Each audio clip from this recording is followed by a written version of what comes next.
Welcome to The Explainer. Today, we're breaking down Antony Lewis's fantastic book, The Basics of Bitcoins and Blockchains. You know, it boasts a 4.1-star rating on Goodreads for a very good reason.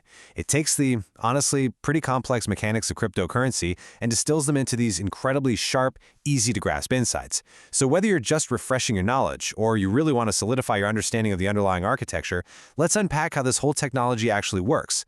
Okay, let's dive into our roadmap for today. First up, we'll cover the absolute basics of Bitcoin and blockchain.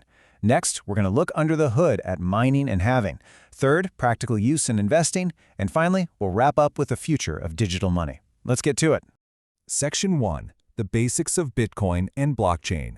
So who is the invisible architect behind all this? The creator of Bitcoin launched this entire system back in 2008, yet to this day they remain completely anonymous. We only know them by the pseudonym Satoshi Nakamoto. I mean, just imagine engineering a system that literally changes the future of money, leaving behind this unforgettable digital legacy, and then simply vanishing. It's wild. So what exactly did Satoshi create? At its core, Bitcoin is a decentralized digital currency. It exists purely in the digital realm.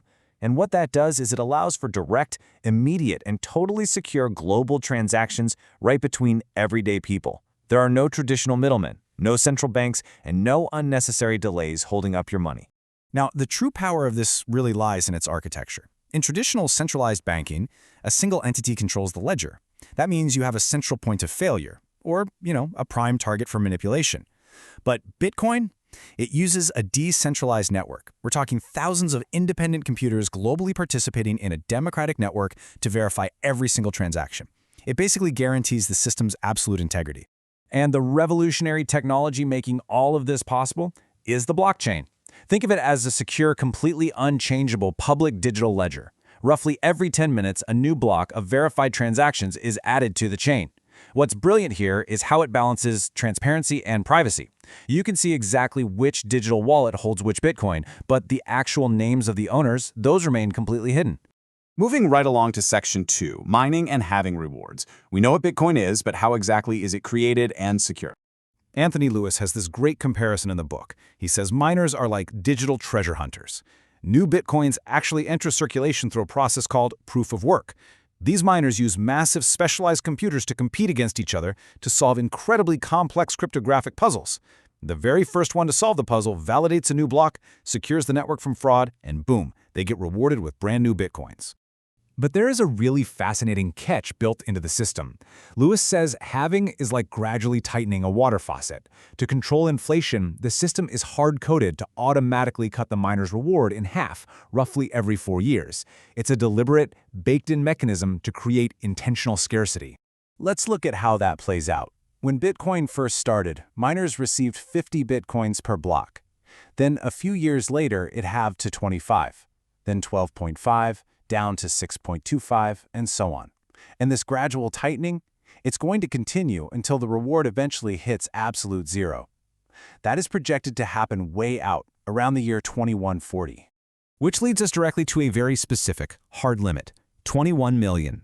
That is the absolute maximum number of Bitcoins that will ever exist, period.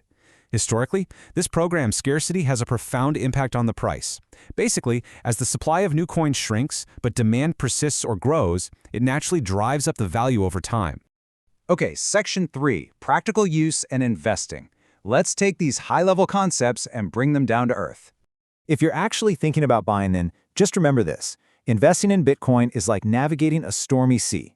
Because of its limited supply and highly speculative nature, the price is, well, notoriously volatile. The smart investors survive these swings not by panicking, but through really careful research, maintaining a long-term holding strategy, and, of course, diversification. And hey, if you do decide to invest, your security is absolutely paramount. You should really think of hardware wallets as your own personal digital safes. These are actual physical devices that store your Bitcoin completely offline. It gives you total peace of mind because your valuable assets are locked away, completely disconnected from any internet hackers. But, Bitcoin isn't just for locking away in a vault and forgetting about it. Global adoption is absolutely rising.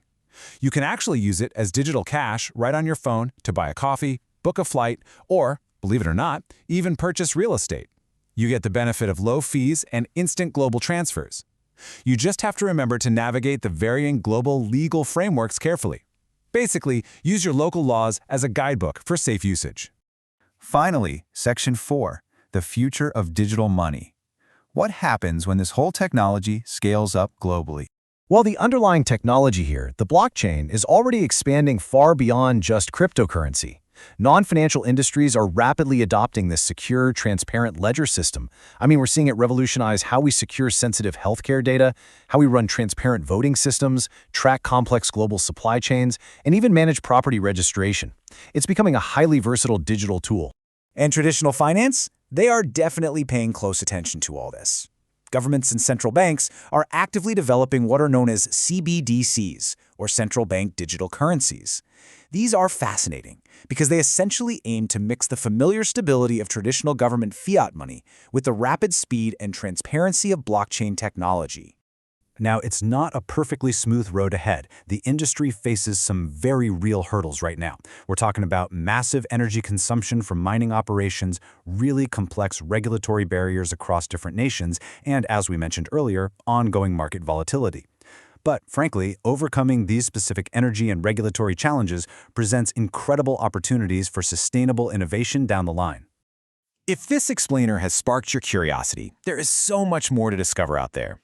The book recommends several fantastic next steps to deepen your learning. Titles like The Bitcoin Standard, Blockchain Revolution, Digital Gold, Mastering Bitcoin, Crypto Assets, and Blockchain Basics are all excellent resources to continue your journey. Which leaves us with a really provocative thought from the source material. Are these current challenges, the volatility, the energy use, the regulations, are they simply temporary obstacles on the road to a fully digital, highly promising future? As blockchain continues to evolve, it really seems like the very destiny of money is being rewritten right in front of us. Thank you so much for joining me on this explainer, and keep exploring.